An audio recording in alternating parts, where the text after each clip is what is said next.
gentleman, a father that took his time so we may be free today.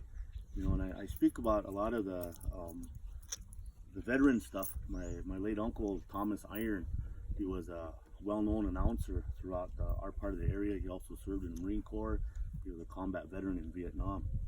He became an announcer, and I had the opportunity to sit with him, and he said, learn the history of your people. Learn the history of the veterans, so at times such as this, you could share the importance of what they meant to not only our people, but to the government, to the United States government. And I shared with you all what happened at the Little Bighorn, at the Battle of Greasy Grass. That flag belongs to us, and we stand proud on that.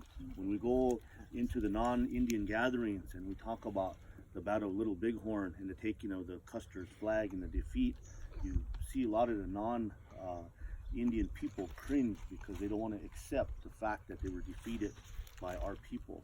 And then today we share this in maybe not the best way, but our tribes and the tribes that defeated the government were the ones that were oppressed the most in history, and they continue to attack our people, which, you know, it's going to go on and go on because, again, it happened that the government was defeated by our people.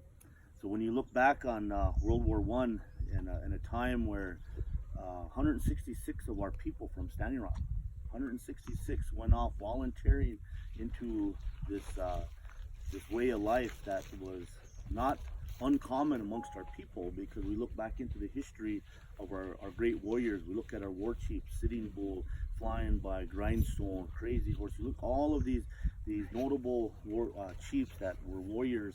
They set the foundation for our people to continue on a way of life and a tradition of being a warrior society. So when it came to World War I, when our people volunteered, we weren't citizens of the United States of America. And then you always hear through time how a lot of, it's always recognized that our people were sent in the highest numbers of the minority. And they still talk about that today, that the Indian people represented the highest minority of those soldiers and warriors in combat. And then we hear about all the great stories about the individuals who were put in the front lines, and the front line people, the troops, the soldiers were point men. They were Indians, they were Native American. And because the government recognizing the fierce warrior societies that we had as Native Americans, they put them out there to lead.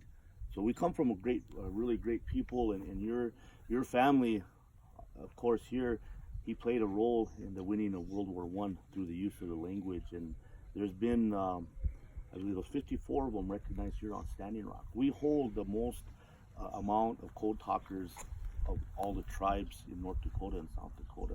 So that speaks highly about our people of Standing Rock. And maybe it's because of great leaders such as Sitting Bull that paved the path to the recognition and the bravery of our people that were still recognized today. So when we go through all of the wars, and we go to World War I, World War II, Korea, Vietnam. In Vietnam, we sent so many of our relatives out, and 7 of them came back with the flag draped over them. And we always recognize them for their sacrifice and commitment to this tribe and to our people back home, because today we're still free. We still have that ability to do what we want to do here on a reservation. You're all going to take part, or somebody can take part in a gathering this coming weekend in Bullhead. It's just one small part of who we are as Native Americans, one small part of who we are as Standing Rock enrolled members. So again, I want to say thank you for coming back, and especially Sally for putting so much effort into this, because you need to know who you are, where you come from. Once you start developing that acknowledgement, it makes you a stronger and a better person inside. And you know, here on Standing Rock, as I was sharing with Ray, there isn't very much here, but this is where our homelands are. This is where we come from, and you know, this is what we have to live with, you know. So welcome, and we're going to sing one more song here. This song here is, anytime you see from this day forward, when you start recognizing the importance of the veteran and the soldier, whenever you see that flag, you're going to remember this gathering.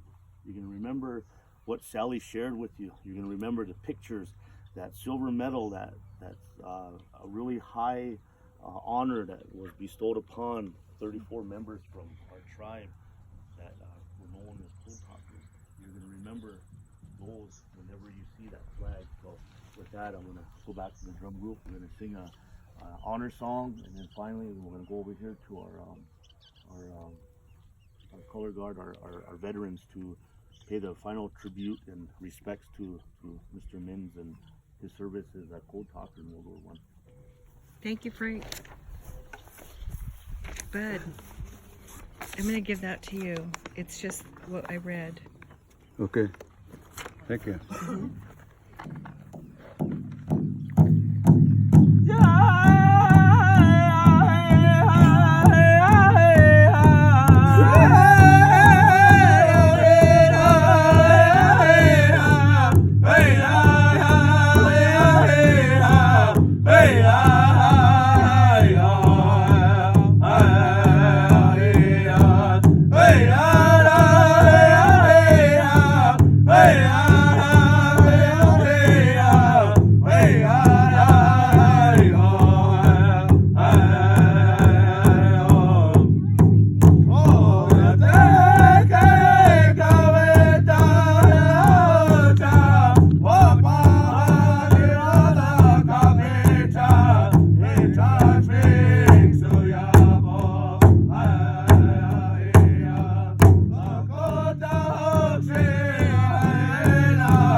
Order.